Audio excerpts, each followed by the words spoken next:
Welcome to world of chilli.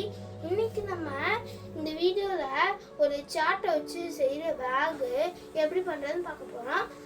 அதுக்கு முன்னாடி நான் ஒரு முக்கியமான விஷயத்த சொல்லி ஆகணும். பிளாஸ்டிக்கை நம்ம அவாய்ட் பண்ணுற விஷயத்த தான் நான் இப்போதைக்கு சொல்ல போகிறேன். அந்த பிளாஸ்டிக் அவாய்ட்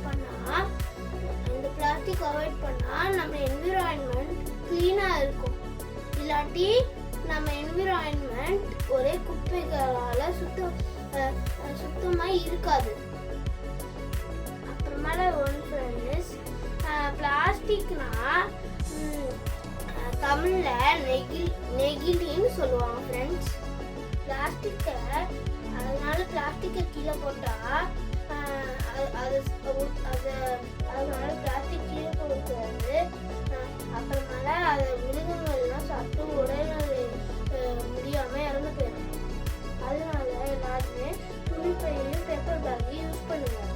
இப்போ பேப்பர் பேக் எப்படி செய்யறதுன்னு பார்க்கலாம் ஃப்ரெண்ட்ஸ். இதுதான் நான் செஞ்ச பேப்பர் பேக். அப்புறம் ஃப்ரெண்ட்ஸ், இந்த பேப்பர் பேக் செய்ய சார்ட், சிசர், ரிப்பன், ஃபெவிகால் தேவைப்படும். சார்ட்டை ஃபர்ஸ்ட் சிசர்ஸ் வச்சு கட் பண்ணணும். நம்ம ஒரு ரெக்டாங்கிள் மாதிரி மடக்கி அடுத்து இன்னொரு தடவை ஒரு ஸ்கொயர் மாதிரி மடக்கணும். அப்புறமேல அந்த சார்ட்டு கீழ்பகுதியில் ஃபெவிகால் ஒட்டி இந்த மாதிரி செய்யணும். மேலே இந்த மாதிரி ரிப்பன் கட்டுறதுக்கு ஏதாவது ஒரு ஷார்ப் இன்ஸ்ட்ருமெண்ட் காம்பஸ் மாதிரி வச்சு ஓட்டு போட்டு அதுக்குள்ள ரிப்பன் வச்சு மடிச்சுக்கணும். ஈஸி ஃப்ரெண்ட்ஸ், இது ஒன்றும் கஷ்டமும் கிடையாது. அப்புறம் என் பேகு நல்லா இருக்கான்னு கமெண்ட் பண்ணுங்க. மீண்டும்